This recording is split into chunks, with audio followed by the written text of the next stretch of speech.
What's going on, guys? It's your boy Elisha here, and welcome back to Go. This is the show where we discuss everything in the world of football from the past week, and by we, I mean myself, and you, and you, and you, the beautiful people of the world of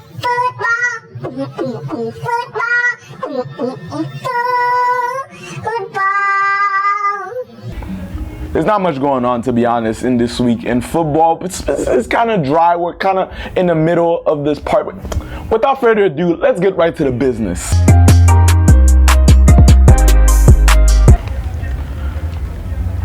This is not sponsored, but it could be. So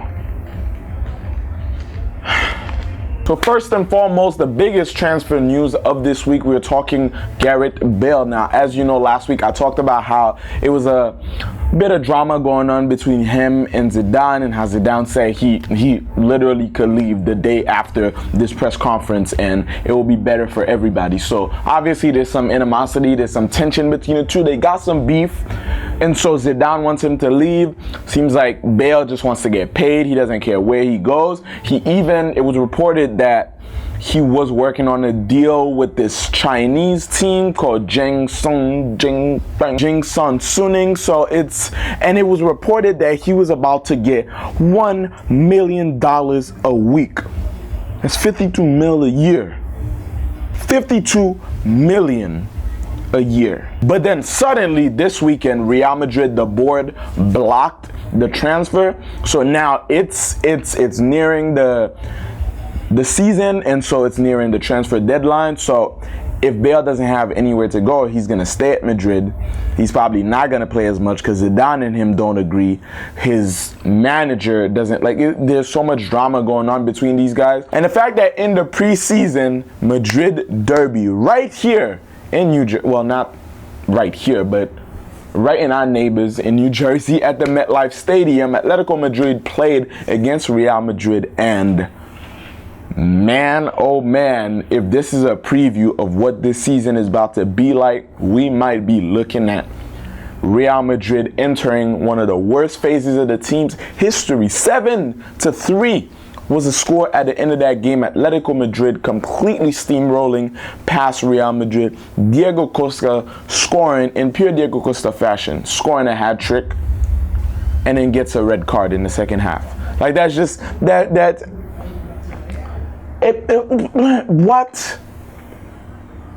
in a preseason game, like in the summer?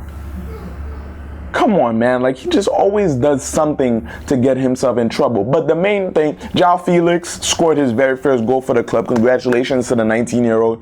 Big future. Very excited to see what he's going to do in La Liga this year. But the main thing to look at right now is that it's preseason. Yes, it's not the regular season, but it's kind of supposed to be giving you a preview of how this team is, where their mentality is at, how they're approaching this upcoming season. Because when it's go time, it's go time. So you got to be ready. Right now, Real Madrid is not ready. And so not so good news. Two Arsenal players, Mesut Ozil and Kolasinac, man, that's a mouthful of words. They were involved in an attack, an armed, almost robbery this week. Some wife-kneeling dudes ran up on them and tried to attack them, try to get things out of them. But it's, said was kind of the hero in the situation, as he tried to fight them off and, get them up out of there. You know what I'm saying? Ozil was shook, and deservedly so. It's not to kind of shame him or be like, oh, he's not man enough or anything like that. No, if the guys approach you with knives, like, that's a dangerous situation.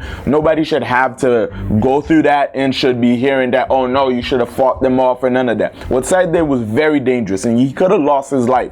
When you have a family and things like that, you kind of have to be a little more cautious with the moves you make, and not just to let, I'm a big man, I could fight anybody, get to your head. But it's so admirable that he was able to put himself on a line to protect himself and also the people around him. But they're fine. They didn't play the preseason game a few days later. But I and a lot of people are just glad that it didn't end worse, because they could have gotten seriously hurt or worse.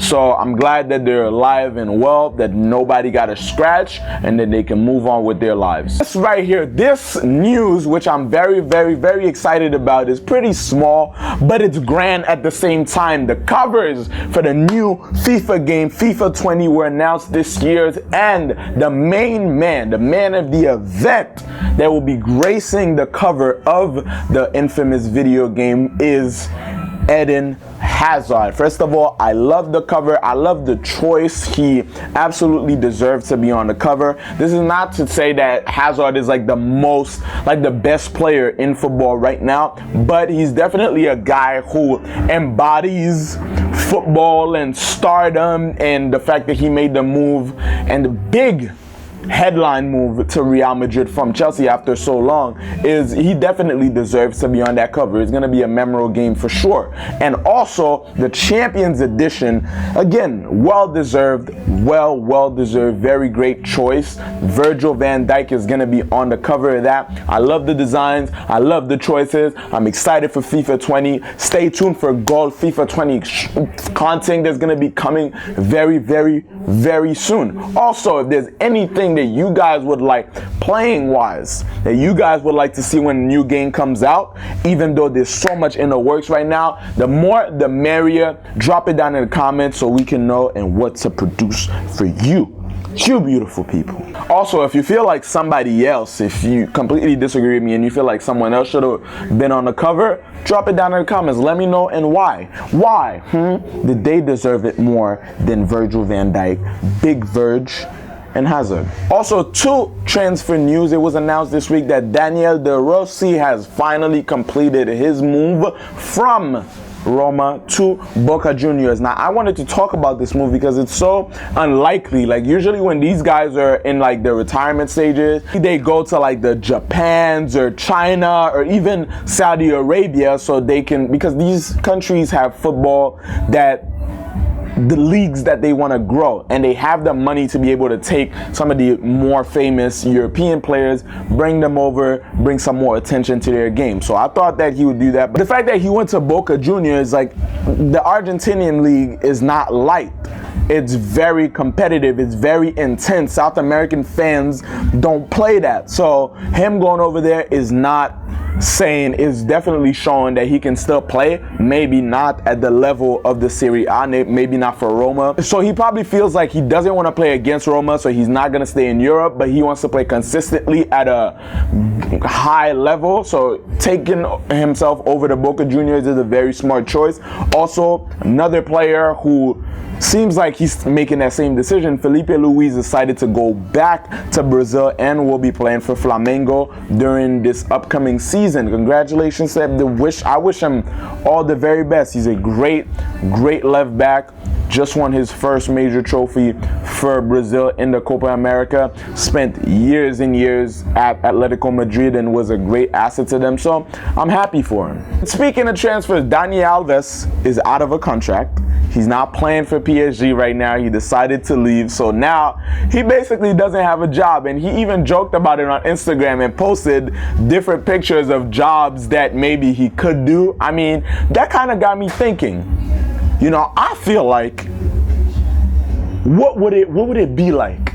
What would it be like in an alternate universe for different professions that I would have? Now hear me out. I can see myself as a Senegalese wrestler, or as Kanye West, or a gourmet chef.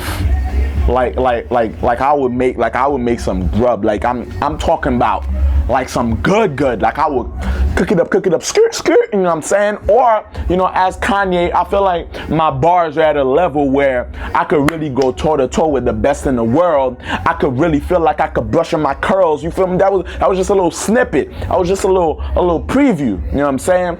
And as a Senegalese wrestler, you know what I'm saying? I got the flag and I got these hands. So it matches. Come at me, bro. But honestly, best case scenario, I'd probably end up as a stay-at-home mom. I mean, I look good in an apron. But yeah, as I said, it's kind of that weird stage of the summer where the season is starting for some leagues. I mean, the Premier League starting in less than 2 weeks. Then La Liga, Serie A, all these Europeans. The MLS is going on right now, but you know, there's not as much headlines popping off right now in football. So there's little transfers here and there. The International Champions Cup is going on right now. Actually, scores for that: Real Madrid this week beat Arsenal in penalties 3-2. Guadalajara lost to Atletico Madrid 5-4 in penalties. Bayern beat AC Milan 1-0. Juventus beat Inter Milan 4-3 in penalties. There were a lot of games going into penalties during this week. Fiorentina, Benfica beat them 2-1. Tottenham lost to Manchester United 2-1. So there's definitely some games there. Not a lot of them on TV, so it's very hard to keep up and see how these teams are playing. So you can just kind of go based off the scores. But there's things going on. When the season starts, is definitely going to be a lot more entertainment and a lot more of the bing, bing, bing, bing, bing, bing, bing, bing, bing that we all love. And that's why you come back to the show. But a little quick update before we end on the LAFC. In the Western Conference, LAFC is still on top. Seattle Sounders found a way to overtake LA Galaxy at second place. LA Galaxy is at third. And so, you know, which is not too worrying. We're kind of a quarter into the season. The season's not over yet, and we still got the playoffs, and these teams are going to make it to the playoff most likely. So that's when the real stuff starts. But right now, it seems like LAFC is probably going to stay on top of the Western Conference. But in the East, Philly, Atlanta, DC, and New York are very, very tight. 5 or so points from the first, which is Philadelphia, and the 4th place team, which is New York City FC. So it's very much more competitive than in the Western Conference. But let's see which one of these teams make it to the playoff and how that's going to develop for this year's MLS champion. But yeah, guys, that's pretty much it for this week in football. If you enjoyed this video, make sure you like it, subscribe to the channel, hit that bell so you don't miss any videos. Make sure you check out the social media and the music in the description. Much more coming soon on this channel. You guys are gonna absolutely love it, I promise you. But I will see you guys next time on Goal. Peace.